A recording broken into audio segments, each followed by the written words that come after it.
முழு முதற் கடவுளை வணங்கி அரோகரா என்று முழங்கி பாண்டி சித்தர் வழியில் வந்த ஐயப்ப சாமி கருப்பசாமி சத்தியத்தால் காட்சி தரும் சாமி என்போம்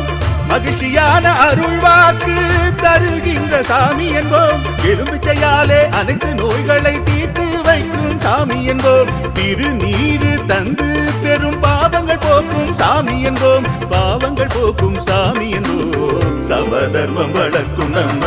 சாமி அல்லவா பிரமதம் வந்தாலும் அருளும் அல்லவா சமதர்மம் வளர்க்கும் நம்ம சாமி அல்லவா பிரமதம் வந்தாலும் அருளும் அல்லவா